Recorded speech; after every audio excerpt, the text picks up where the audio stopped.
Hello students, maths for competitive exam part 15। Question में given है कि एक बक्से में 9 दर्जन शीशे थे। बक्सा के गिर जाने के कारण कुछ शीशे टूट गए। निम्नलिखित में से कौन सा अनुपात टूटे हुए तथा बिना टूटे हुए शीशे का अनुपात नहीं हो सकता। इस बात को ध्यान रखिएगा, यहाँ पे दिया है नहीं हो सकता, मतलब कि इसमें से 3 ऐसे अनुपात होंगे जो टूटे और बिना टूटे हुए शीशे का अनुपात है, और कोई एक ऐसा अनुपात है जो बिना टूटे हुए शीशे का अनुपात नहीं हो सकता, टूटे हुए या बिना टूटे हुए का। तो कहने का मतलब ये है कि वेरी इंपॉर्टेंट क्वेश्चन है। विद इन 1 सेकेंड आप इस क्वेश्चन को सॉल्व कर लेंगे अगर एक बार आपको ये समझ में आ जाए तो। इसमें देखो क्या कहता है, 9 दर्जन शीशे थे। इसका मतलब ये हुआ बक्से में 9 की गुणा 12 से कर देंगे, 12 निम्मा 108।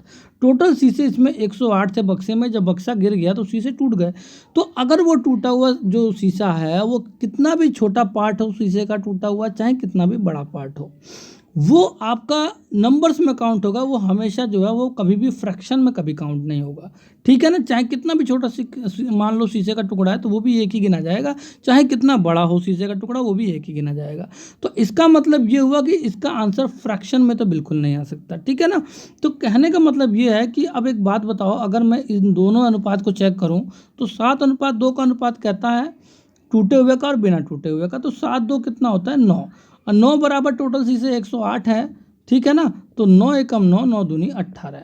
इसका मतलब ये हुआ कि जो भी ये अनुपात है टूटे हुए का और बिना टूटे हुए का, ये क्लियरली आपका जो है इनका जो अनुपात का जो सम है वो 108 से क्या हो रहा है, डायरेक्टली डिविजिबल है।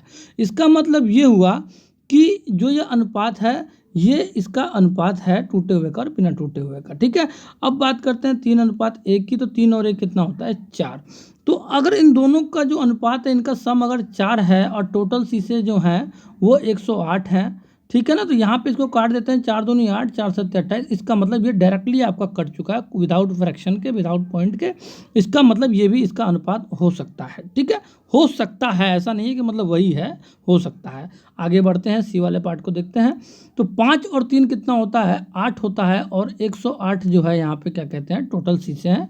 तो क्या 5 और 3 का अनुपात हो सकता है टूटे हुए और बिना टूटे हुए शीशों का। तो यहाँ से 8 एकम 8 और 2 बचेगा, तो ये हो जाएगा 8 तिहाई 24, और ये तो आपका नहीं आ रहा है। तो इसका मतलब इसका जो ऑप्शन है वो ऑप्शन नंबर सी आंसर है, जो इसका अनुपात नहीं हो सकता। क्यों? क्योंकि यहाँ पॉइंट में वैल्यू आ जाएगी जो यहाँ पे नहीं होना चाहिए, ठीक है ना। क्योंकि शीशे का जो टूटा हुआ है चाहे बिना टूटा हुआ है वो जो है आपका फ्रैक्शन में पार्ट बिल्कुल नहीं हो सकता, ठीक है। और 7 5 कितना होता है 12, और 12 निम्मा कितना होता है 108।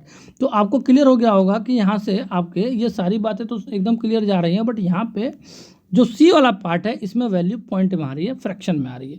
तो उम्मीद करता हूँ मेरा पढ़ाया हुआ आपको एकदम अच्छे से क्लियर हो गया होगा। चलिए नेक्स्ट क्वेश्चन को सोल्व करते हैं और देखते हैं आंसर क्या आता है। नेक्स्ट क्वेश्चन में गिवन है कि एक फार्म हाउस में कुल 76 मुर्गे तथा गाय हैं। 76 मुर्गे तथा गाय हैं। इन सभी के पैरों की कुल संख्या अगर 224 है तो गाय की संख्या कितनी है। तो एक बात बताओ, मान लेते हैं कि x मुर्गे हैं और y गाय हैं, तो टोटल जो है मिला के 76 है। एक इक्वेशन तो यहाँ से बन गई। अब दूसरी इक्वेशन की बात करते हैं, तो कह रहे हैं इनके पैरों की कुल संख्या 224 है। तो आपको पता है जब x मुर्गे हैं तो मुर्गों के पैर 2 होंगे, तो 2x हो जाएंगे पैर। और अगर गाय अगर y है तो गायों के पैर कितने होते हैं 4, तो 4y है। तो इनके पैरों का जो कुल संख्या है वो 224 के बराबर है। यहाँ से आपकी 2 इक्वेशन बन गई। तो आपको क्या करना पड़ेगा, या तो x बराबर कर लो या तो y बराबर कर लो। हम x बराबर कर लेते हैं, 2 से गुणा कर लेंगे बोथ साइड। तो ये x की जब 2 से गुणा हो जाएगी तो ये हो जाएगा 2x, और जब y की 2 से गुणा हो जाएगी 2y हो जाएगा। और 76 दूनी हो जाएगा आपका 6 दूनी 12 और 7 दूनी 14 और 1 15, 152। यहाँ से हम इसको माइनस कर देंगे, ये कट जाएगा, और 4 में से 2 गया 2y बचेगा, बराबर हो जाएगा। 4 में से 2 गया 2, और यहाँ पे आपका आएगा 12 में से 5 गया 7, 72 हो जाएगा। और 2 तिहाई 6, 2 छिक्का 12, y बराबर 36 हो जाएगा। इसका मतलब ये हुआ कि ये आपका डायरेक्ट क्या निकल चुका है, गाय निकल चुका है। जो गायों की संख्या, इसका ऑप्शन नंबर बी आंसर है। उम्मीद करता हूँ आपको पढ़ाया हुआ समझ में आ गया होगा, क्योंकि गाय को हमने y माना था, तो यहाँ से डायरेक्ट इसका आंसर आ चुका है। चलिए नेक्स्ट क्वेश्चन को सोल्व करते हैं। मेरा पढ़ाया हुआ अगर आपको अच्छा लगे तो जरूर हमारे चैनल को सब्सक्राइब करके साथ ही साथ एक लाइक जरूर हिट कीजिएगा। नेक्स्ट क्वेश्चन को देखते हैं आंसर क्या आता है। क्वेश्चन में कहता है, नेक्स्ट क्वेश्चन में गिवन है कि ए तथा बी की आय का अनुपात 3:2 में है। वे क्रमशः 2:3 अनुपात में खर्च करते हैं तथा क्रमशः 2:1 के अनुपात में बचाते हैं। यदि दोनों की कुल बचत अगर 3,000 रुपये हो तो बी की आय क्या है।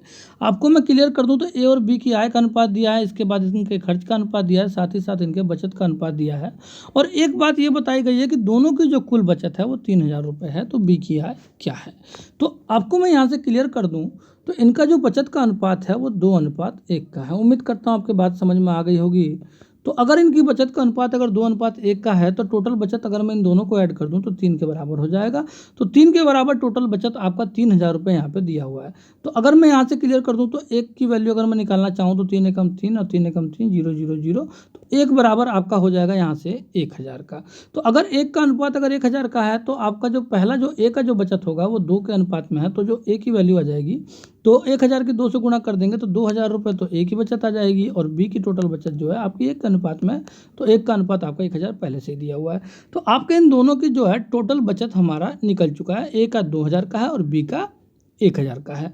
अब कहता क्या है कि अगर मैंने इनकी बचत टोटल निकाल दी है तो कहता है कि अगर मैं इस ए की आय जो है वो 3 का है, तो मान लेते हैं टोटल आय 3x है।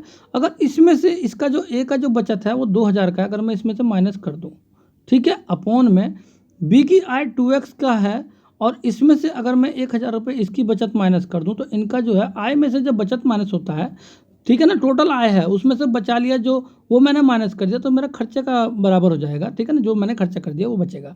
तो आय में से मैंने जब बचत को माइनस कर दिया तो खर्चा जो बचेगा वो 2:3 का अनुपात बता रहा है। यहाँ से एक्स की वैल्यू फाइंड आउट करेंगे और हम क्या करेंगे, बी की आय पूछ रहा है तो ए की आय आपको पता है यहाँ पे दिया हुआ है आय का अनुपात 3x/2x। तो 2 की गुणा x की वैल्यू फाइंड आउट करके यहाँ 2 से गुणा कर देंगे तो b की आय हमारी निकल जाएगी, क्योंकि हमारी आय 3:2 के अनुपात में दी है। तो यहाँ से अगर मुझे x की वैल्यू फाइंड आउट करनी है तो हम क्या करेंगे, यहाँ पे क्रॉस मल्टीप्लिकेशन करेंगे, 3 3 9x। उम्मीद करता हूँ आपके बात एकदम अच्छे से क्लियर हो रही होगी। फिर 9x माइनस के 3 दूनी, ये हो जाएगा आपके माइनस के 3 दूनी 6,000, ठीक है, और ये हो जाएगा बराबर ये 2 दूनी 4x माइनस के 2,000। तो अगर आपको मैं क्लियर कर दूं 4x इधर आ जाएगा तो 9 में से 4 गया 5x आ जाएगा और यहाँ से 6,000 इधर आके प्लस में हो जाएगा, तो 6,000 में से 2,000 चला जाएगा तो यहाँ बचेगा 4,000।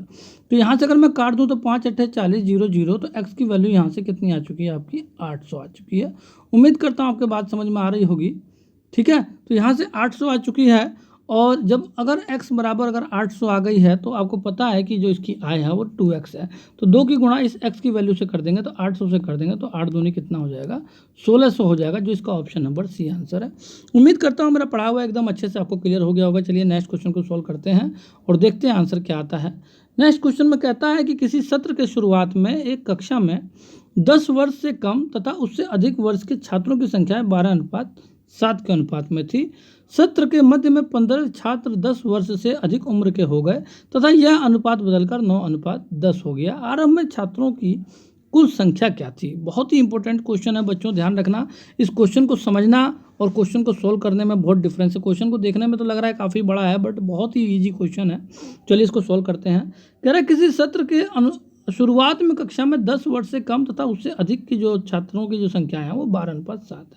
तो मान लेते हैं कि जो 10 वर्ष से जो कम है वो टोटल 12x छात्र हैं और 10 वर्ष से अधिक वाले टोटल 7x छात्र हैं।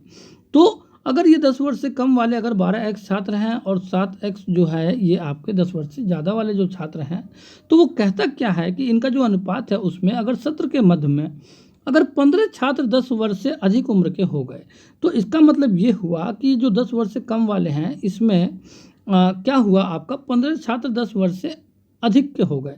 इसका मतलब ये हुआ कि ये जो आपका जो कम वाले हैं, जो 10 वर्ष से कम वाले, इनमें से 15 छात्र जो हैं माइनस हो जाएंगे। क्यों? क्योंकि वो बड़े हो चुके हैं, अब वो इसमें आके जुड़ जाएंगे 10 वर्ष से ज़्यादा वाले में। उम्मीद करता हूँ बहुत ही ईजी तरीके से आपको मेरा पढ़ाया हुआ समझ में आ रहा होगा। और उनकी उम्र जब ये छात्र जब अधिक उम्र के हो गए तो उनका अब अनुपात जो बदल कर 9:10 का हो गया। तो यहाँ से मैं x की वैल्यू फाइंड आउट करूँगा और इन दोनों की जो आरंभ में जो संख्या थी, जो 10 वर्ष से कम और ज़्यादा के थे, टोटल 12x + 17x कितने हो जाएंगे, दोनों को ऐड कर देंगे 19x के बराबर हो जाएंगे। यहाँ से अगर मैं x की वैल्यू फाइंड आउट कर लूँ इस इक्वेशन से और मैं यहाँ पुट कर दूँ तो टोटल छात्रों में थी। तो अगर मैं यहाँ से आपको क्रॉस मल्टीप्लिकेशन करता हूँ तो 120x, ठीक है, माइनस के 150 बराबर हो जाएगा 9 × 7 63x प्लस के 15 निम्मा 135 के बराबर। तो ये 63 इधर आ जाएगा, माइनस में हो जाएगा, तो आपका 10 में से 3 गया, बचेगा 7, और यहाँ पे आपका बचेगा 11 में से 6 गया 5x। तो 57x बराबर 150 इधर ऐड हो जाएगा, तो ये हो जाएगा 250 और 35 होता है 85। तो यहाँ से मैं आपको क्लियर कर दूँ तो 5 पंजे 25 होता है 250 और 7 पंजे 35 होता है, 5 बार में 285 आ जाएगा। तो x की वैल्यू आपकी क्या आ चुकी है 5। तो आपको पता है कि टोटल जो संख्याएं हैं बच्चों की वो 19x है, तो 19 की गुणा x से 5 से कर देंगे तो 19 5 जा आपका, उम्मीद करता हूँ आपके बात समझ में आ गई होगी, 95 आंसर हो जाएगा, जो इसका ऑप्शन नंबर बी आंसर है। चलिए नेक्स्ट क्वेश्चन को सॉल्व करते हैं और देखते हैं आंसर क्या आता है। कहता है कि एक व्यक्ति अपनी कुल आय का 2/5 भाग बड़े लड़के को तथा 30% छोटे लड़के को दिया। शेष राशि को वह 3:5:2 के अनुपात में बांटकर 3 ट्रस्ट ABC में जमा किया। यदि दोनों लड़कों द्वारा प्राप्त राशियों में 2000 रुपये का अंतर हो तो वह सी को कितने रुपए जमा किया। वेरी इंपॉर्टेंट क्वेश्चन है बच्चों, ध्यान रखना है। इस मान लेते हैं कि देखो 2/5 भाग दे रहा है, इसका मतलब 100 से डायरेक्टली जो है अपॉन वाली वैल्यू कट जाएगी। तो मान लेते हैं कि उस व्यक्ति की कुल आय 100 रुपये की थी, तो उसने उसका 2/5 भाग जो है बड़े लड़के को दिया है जो बिग बच्चा है। तो अब एक बात बताओ, अगर मैं इस 100 का 2/5 निकालूं तो आपको पता होगा 2 अगर मैं 5 करता हूँ, 5 20 टाइम में 100 होता है, 20 दूनी 40। तो इसका मतलब ये हुआ उसने 40 रुपये तो बड़े को दे दिया, और 30% 100 का 30 ही रुपये होता है, और 30 रुपये उसने किसको दे दिया, छोटे वाले बच्चे को दे दिया। अब कहता है कि शेष राशि कितनी बची, तो देखो 40 और 30 तो दे दिए, शेष बची 30 राशि। तो 30 रुपये की राशि को वो 3 जगह बांट रहा है, 3 5 और 2 के अनुपात में। तो मैं आपको क्लियर कर दूं, इस 3 5 8 और 2 10 मान लेते हैं, टोटल 10 के बराबर है, तो 1 बराबर कितने को हो जाएगा 3 के। उम्मीद करता हूँ अच्छे से समझ में आ रहा होगा। तो 1 का अनुपात अगर 3 के बराबर है तो 1 के जो राशि होगी वो 3 के अनुपात में है, तो 1 की वैल्यू कितनी हो जाएगी, 3 की गुणा कर देंगे, 3 से 3 तिहाई 9, ठीक है ना, क्योंकि मेरा जो 1 का अनुपात है वो 3 के बराबर है। तो मेरा ये जो राशि जो इनको बांटी जा रही है अनुपात में 3 के अनुपात में है, तो यहाँ पे हम 3 से गुणा कर देंगे, तो यहाँ पे 3 तिहाई कितना हो जाएगा 9, ठीक है। इसी तरीके से जब मैं इस 5 से गुणा कर दूंगा तो यहाँ पे 3 पंजे कितना आ जाएगा 15, ये बी की वैल्यू है, और सी की वैल्यू आपकी हो जाएगी 2 की गुणा कर देंगे 3 से, तो ये हो जाएगा 6 रुपये। कहने का मतलब ये है कि मैं आपको क्लियर कर दूं कि भाई 30 रुपये हैं, और यहाँ पे 3 के हिस्से में, यहाँ 5 के हिस्से में, और यहाँ पे 2 के हिस्से में बांटना है। तो आपको क्लियर कर दूं तो ये टोटल अगर मैं इनके हिस्सों को जोड़ूं तो 10 के बराबर है, 5 3 8 2 10। तो जब 10 के बराबर 30 रुपये है तो 1 के बराबर 3 रुपये हो जाएगा, और इसका 3 हिस्सा है तो 9 रुपये, इसका 5 हिस्सा है तो 3 पंजे 15 रुपये, और इसका 2 हिस्सा है तो 3 दूनी 6 रुपये। इस तरीके से हम इनके हिस्सों को अलग अलग कर लेते हैं। अब कहता है कि यदि दोनों लड़कों द्वारा प्राप्त राशियों में 2000 रुपये का अंतर हो। देखो यहाँ पे दोनों लड़कों में कितने का अंतर है, मेरा तो 10 का आ रहा है, अब वो कह रहा है कितने का अंतर हो 2000 का। तो मेरा अगर 1 का अंतर कितने के बराबर हो जाएगा, उसके 200 के बराबर। जब मेरा 1 का अंतर उसके 200 रुपये के बराबर हो जाएगा तो सी में उसने कितने रुपए जमा किए, तो मैंने मेरा जो अनुपात आ रहा है वो 6 रुपये का आ रहा है कि 6 रुपये जमा किए हैं। और एक बात बताओ, जब मेरा 6 रुपये का अनुपात आ रहा है तो उसका मेरा यहाँ पे 1 का था ना, मेरा 1 का था तो यहाँ पे उसका 200 का था, तो अब मुझे यहाँ पे 6 बनाना पड़ेगा, तो 6 से गुणा करनी पड़ेगी बोथ साइड। तो सी का अनुपात आ जाएगा 6 दूनी 1200 का। तो इसका ऑप्शन नंबर जो है डी आंसर हो जाएगा। उम्मीद करता हूँ काफ़ी ईजी तरीके से आपको क्वेश्चन समझ में आ गया होगा। मैं आपको एक बार और इसको क्लियर कर देता हूँ। देखो कहने का मतलब ये है कि 100 रुपये मैं अपने मान के चलता हूँ कि 100 रुपये उस व्यक्ति की आय है, ठीक है। मैंने मान लिया कि उस व्यक्ति की आय 100 रुपये है। उसने 2 बच्चों को जमा किया, इसके बाद उसने बांटा, और जब उसने बांटे 30 रुपये को बचे हुए को 3 5 और 2 के हिस्से में, तो 3 के हिस्से में 5 और 2 के हिस्से में इनके अलग अलग पैसे हमने बांट दिए 30 रुपये को तीनों को मिला के। अब कहता क्या है कि यदि दोनों लड़कों द्वारा प्राप्त राशियों में 2000 रुपये का अंतर हो। भाई मेरे में तो 10 का अंतर आ रहा है, तो उसका कितने का आ रहा है 2000 का आ रहा है, तो मेरा 1 का अंतर उसके 200 के अंतर के बराबर होगा। तो जब मेरा 1 का अंतर उसके 200 के अंतर के बराबर है, उम्मीद करता हूँ आपके समझ में आ रहा होगा। कहने का मतलब ये हुआ कि मेरा जो 1 रुपये का जो है उसके 200 रुपये के बराबर है। अंतर का मतलब मैं वही कहना चाह रहा हूँ, बात को समझो कि जो मेरा 1 रुपया है उसके 200 के बराबर है, तो मेरा जो ये सी का जो 6 रुपये आए हैं तो उसके 6 बनाना पड़ेगा, तभी तो सी को टोटल पैसे पता चलेंगे। तो मेरा जो 6 रुपये मैंने बना दिया अपने सी को, तो उसके कितने हो गए 6 दूनी 1200 रुपये।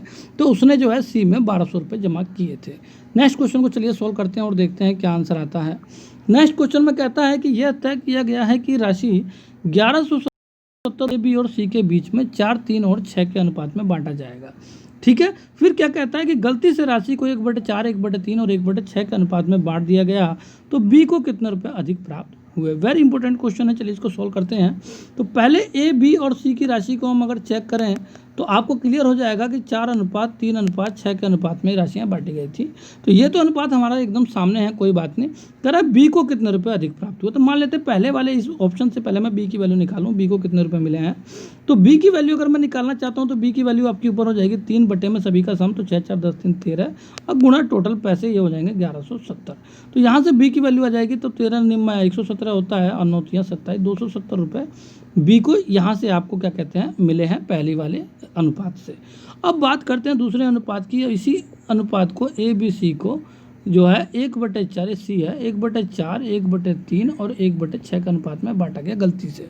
तो एक बात बताओ, अगर इस तरीके से बांटा गया है तो आपको पता है इन तीनों का जो है एलसीएम लेंगे तभी तो जो है डिनोमिनेटर हमको खत्म करना है, तो 12 हो जाएगा सभी का एलसीएम।